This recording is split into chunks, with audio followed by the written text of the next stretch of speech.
So first, I have a cold, so if you hear something strange in my voice, don't mind. I'm just dying. So my name is Sasa, and I'm going to be talking about why you should use reactive programming, or better, how to tell your managers that you need to use reactive programming, and Java specifically. So I'm also co-author of the upcoming book, written by also with Ivan Magila. And I also work for a World Program. We do an application called Share the Meal, which feeds hungry children around the world. So we also have support for teams, so I created the team droidcon Poland. So here's the link if you want to donate. It's also on my Twitter feed, but you can also just look for the team that's called droidcon PL, so you can donate if you want to using this. So Alexander also talked about Java too, so he actually talked about some of the stuff that I was going to talk about, but I think I'm just going to skip those things. So basically, what's the point of using Java, right? So if you take a look at just the short evolution of the most famous object-oriented programming languages, you can see that they are basically very old languages. They're like more than 20 years now. So they were all invented in 95, more or less. C++ is even older. So you can also see that development was very slow. So it took like 15 years to get to lambdas and futures, but it was still not, not a complete solution. So the basic gist is they're old and they're improving very slowly because they have standardized committees that do all the development. So we need to have to use the new features, and to have a better language, we basically need to use libraries, right? So what's another development? Well, previously we had the imperative or procedural object-oriented programming, which is basically we use statements to change the program state, and then we interpret that state to get to the new state. So basically like a state machine, right? So this is different from declarative functional, where we actually have functions. So it is more like the mathematical idea of a function. So you have, f of x just does something on x, and it gives you value. So there's no intermediate states, there's no previous states. You just do some computation. Also, there is the declarative data flow or reactive, which basically works on events, and it's used for data processing. Or event-driven programming, so the buzzword that was used a lot in the 90s, and now nobody talks about it anymore. So what are we actually missing in Java or Android? So there's a lot of stuff which currently actually, how this presentation started was, I was talking to Ivan, and he was moaning, as he always does, about Java, and he likes Kotlin, and like, why do we use collections.sort and we don't have a sort as a method on the list, right? Or why do we don't have a sort as a method of the array, but we have a static arrays sort and that sort of stuff? Because that's not object-oriented programming, right? That's, if you liked object-oriented programming, that's not it.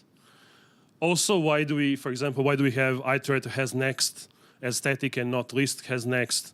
And there are some things that are not clear why it happened, and basically it's because when they wrote the language, they didn't think about it at the time, because the whole object-oriented thing was new, and then a few years later they said, well, this might be useful, so they added it statically, because that way they didn't have to change the language, which everybody knew. So there are some reasons why things are done in a certain way, but that still means that we are missing some stuff, right?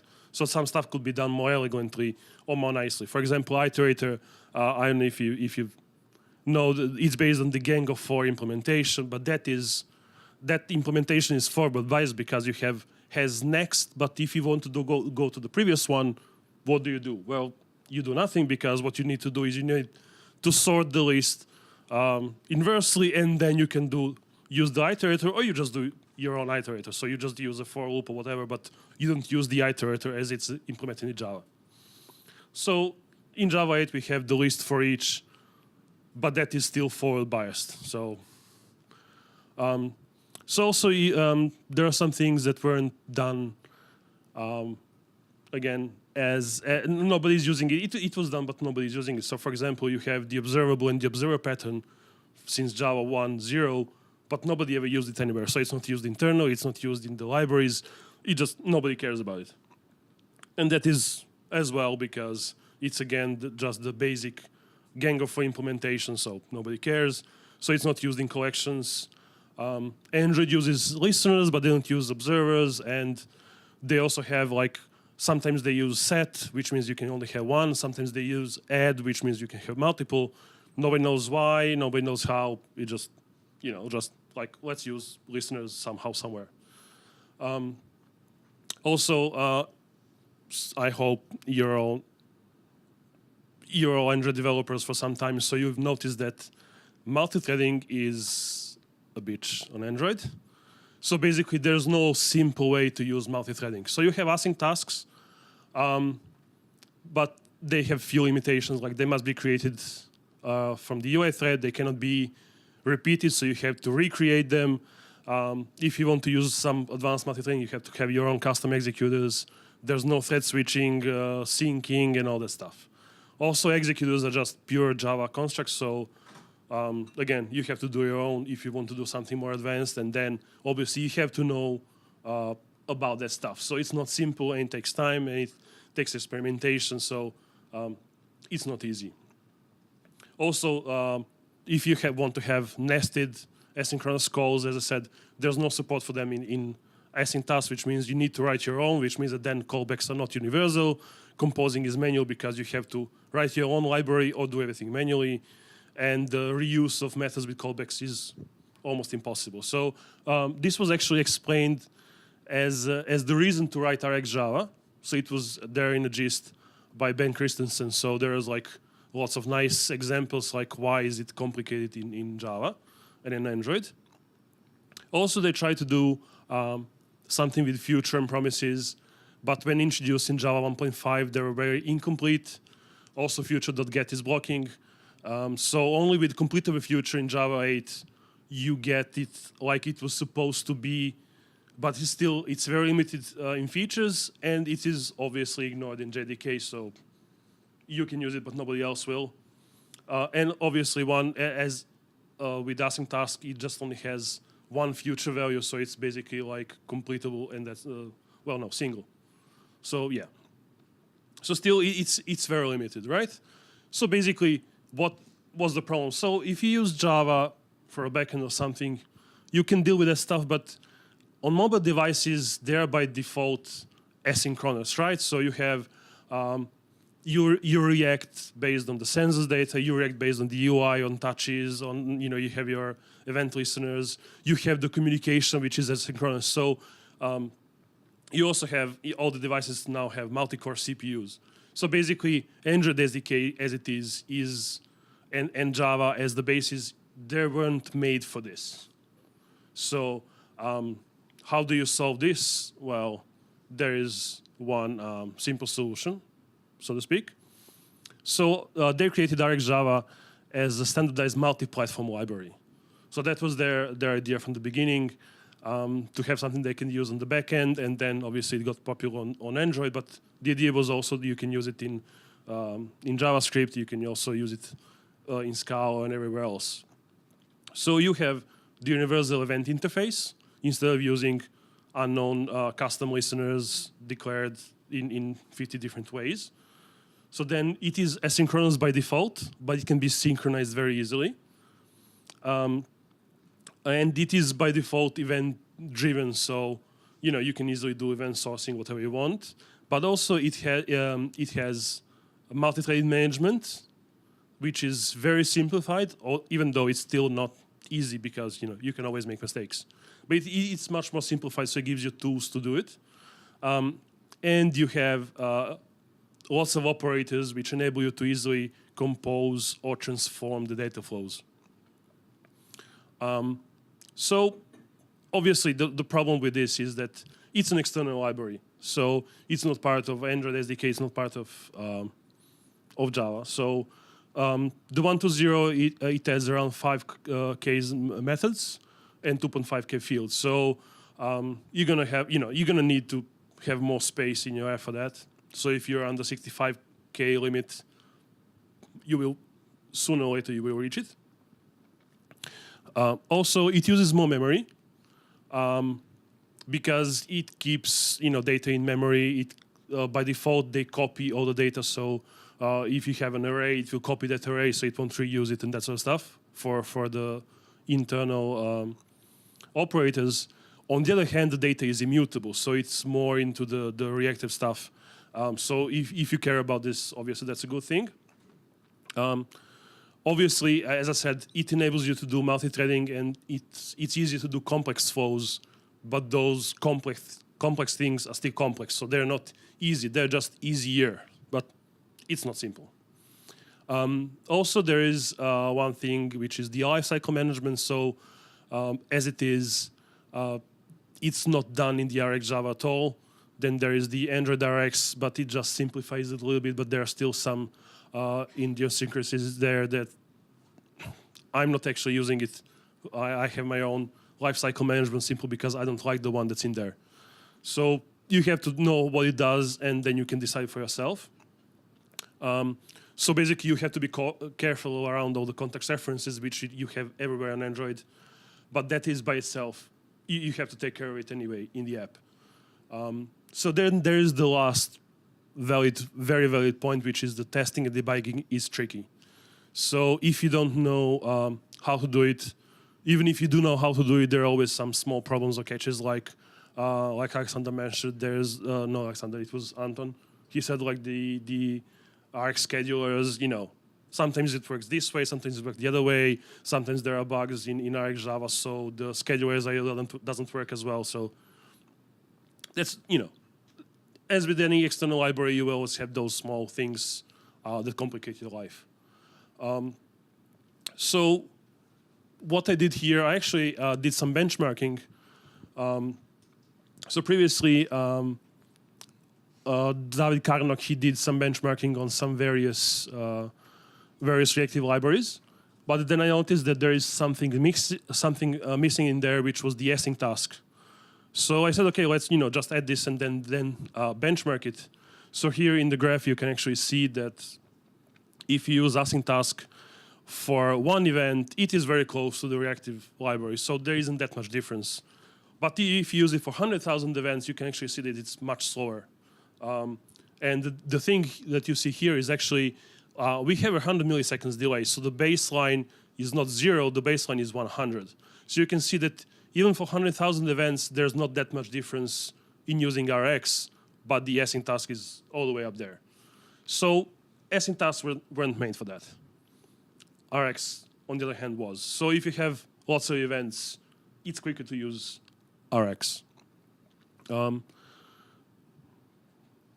Also, when it comes to the CPU usage, again, you can see that async task just by itself, it uses more CPU than Rx does. So even for one event, it uses 8% compared to more than 2% on Rx.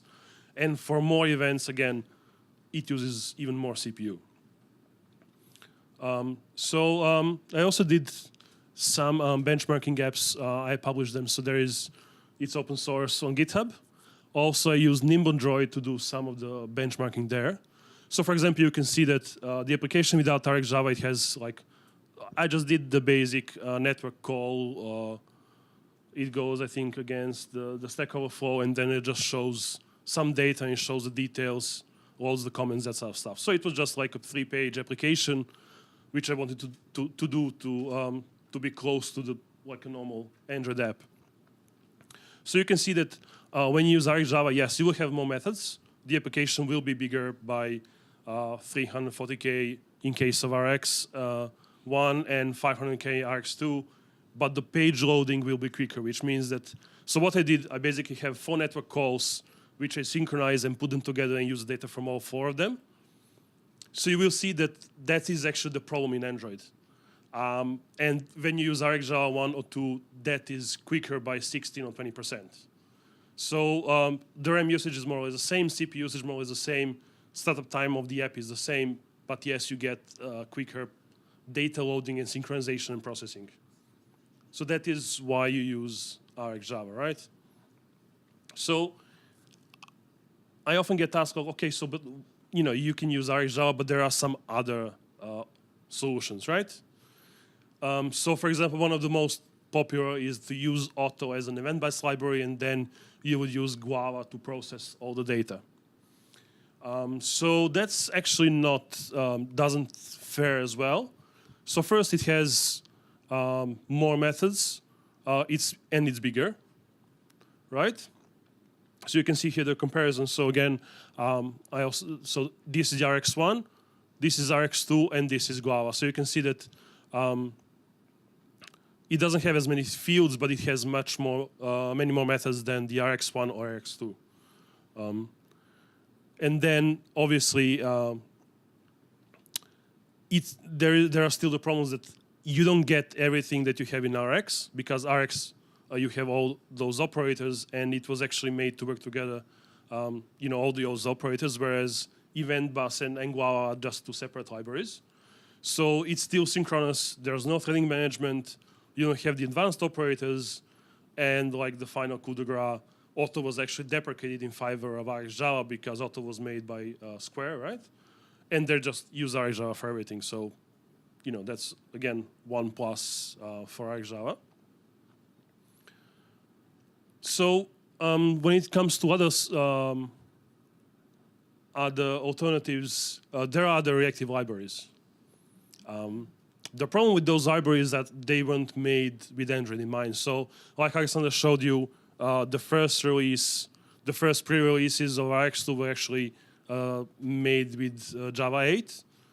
But then they pointed out that, yes, we have nothing else on Android, so could you please, think of us and of the children. So you have Project Reactive, which is good.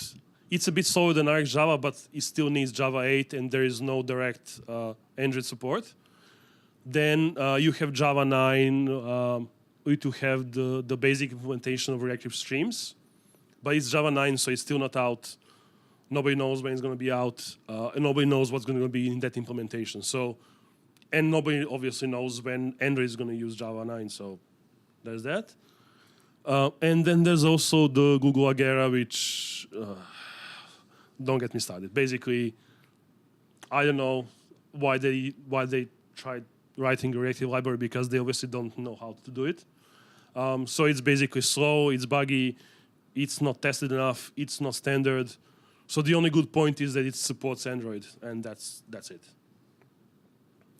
So obviously, one other solution would be, maybe you could write your own, right? I mean, how hard can it be? Well, it turns out it's actually very hard because, as I said, you have to be an expert in multi-threading because you would need to do multi-threading management. There are also lots of pitfalls, especially when it comes to back pressure. So you really have to know what you're doing. So if you're an expert on reactive development and you have lots of times and you also have lots of friends who are going to help you with testing and debugging and everything, you might do it, but then again, it's probably not going to be as good as Rx. It might be, but probably not. Even if it were, but then it's hard to make improvement because, once you reach a plateau, you have to invest lots more time to get a smaller percentage of improvement. So it's probably not going to work as well as you think it will. So there's also the Java 8 streams. They are quick, and they're in Java 8. The thing is, obviously, they're not reactive. So it's just data processing. So basically, it's just Guava in Java 8. Also, the Android implementation of Android support for Java 8 streams is not as complete. So again, it doesn't help you if you work on Android. So what are the costs of basically using Rx? So there is a difference between the absolute costs and the relative costs. So the relative cost would be, okay, I can use some other libraries. The thing is that those other libraries are either slower or they're not compatible with Android. So you don't have that much choice there. The absolute cost would be, okay, I'm just going to do everything manually, and the cost of that is very big. So there are no other solutions, and the only solution would be for you to write your own reactive library, but that requires much more time and expertise and resources. So why would you do it? So the only other alternative would be not to use asynchronous development and reactive programming, and that is actually a good case, because synchronous is always quicker than asynchronous. So if you need some more benchmarking, David Carnock actually did that. So here you can see, this left part is synchronous and the other part is asynchronous. So you can see that synchronous is always quicker than asynchronous. So for example, if you just need a basic for loop, that will always be quicker than implementing it in reactive programming. So if for loop is good enough for you, then just use for loop. You don't need anything else, right? So you can see that there are big differences in throughput. On the other hand, here we are talking about millions of events per second. So again, if you use asynchronous programming for normal stuff in a normal app, you're never going to notice the difference compared to the synchronous. So if you do some very fast data processing, synchronous is a good way to go, but then you're probably going to do some native C++ development, so you're not going to use Java for that anymore. So yes, there are good use cases not to use RxJava, but for normal applications, it doesn't make sense not to use RxJava because you're never going to see the difference. To sum it up, as I said, costs are as with any other library. So you have more methods. You have to rely on somebody else to fix the bugs. Although in this case, it's open source, so you can always contribute. It is supported by lots of other libraries. One of the most used libraries is Retrofit. It's also well tested. It's well documented. It's been there for years. It also helps you use the Android hardware better because I don't know if there are any other multi-threading management libraries that enable you to do multi-threading as easily as Rx does. And it is actually a standard for reactive programming, especially now with reactive streams. It's actually adheres to the standard, which is the interoperation standard between all the reactive libraries that are used also in other JVM languages, so why not? So as I said, one thing that reactive programming will do, it will actually make you think differently. So you will think about data as a flow. So it will be, at least for me, it changed the way I think about data and how I process the data, and that's a bit different than normal object-oriented programming. So one thing about the app architecture, this is actually a mistake. It should say like the app view architecture. So anyway, Rx doesn't care about that. So you can do it. You can do clean architecture. You can do something else. When it comes to the views, you can use the MVP. You can use the MVVM. It doesn't matter. Obviously, it's better if you can isolate it. So MVP, MVVM are always good choices when it comes to that. So what are the differences between RX2 and RX1? So as Alexander already said, the RX2, it supports reactive streams, which is a good specification, but it does have some differences. So the biggest difference now is that RX now is not multi-platform. So the changes that were done in reactive streams, those were just for the JVM languages. So, which means that now the RX2 is different from RxJS or RxSwift or any other Rx library. So, we gained on one hand and we lost on the other one. There is explicit distinction between back pressure support and no back pressure support. So obviously the create is safe. There are no passing nulls as values. Subscriptions are disposable. So Alexander already mentioned all those. So if you've seen his talk, I can just skip all this. So actually, the things, for example, the subscriptions, why they're not returned as they were before when you do the subscribe. But basically they said that if you want to do asynchronous development, asynchronous library, it makes no sense to then have a call that will synchronously return a value, right? So if you say, okay, when I do subscribe, you have to return the subscription.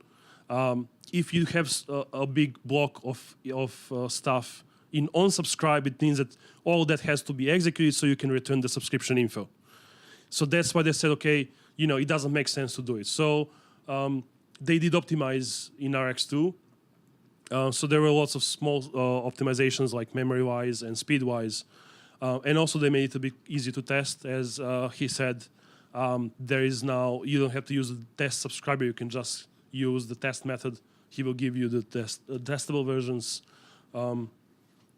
So it will take some time to switch over to RX2, but you will probably see some improvements. Again, there won't be big improvements unless you have lots of data or if you use lots of memory before, but it will still be, worth it after some time. On the other hand, they also said that they're going to continue to support RX1 for some time. So there's no need to switch. There are also the interop libraries if you want to, support both of them at the same time. So if you want to see more details, you can just see what's different in 2.0. There's actually a wiki page which is very detailed. As I said, so there's the interop library, and then there's the Jake Wharton video that Alexander mentioned. So the final release was now a few weeks ago. They're still continuing development. So for example, I already saw a tweet by David Carnock. They just added, what was it? Yeah, so they added no to the, what was it?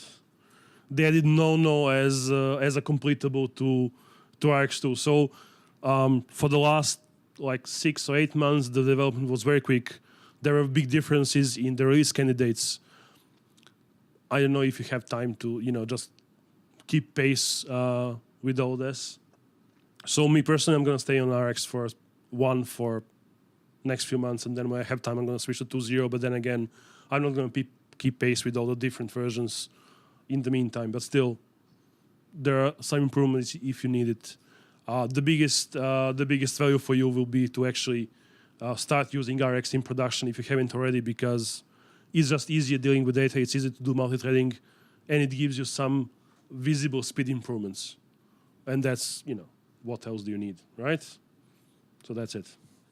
That's it from me. Do we have any questions?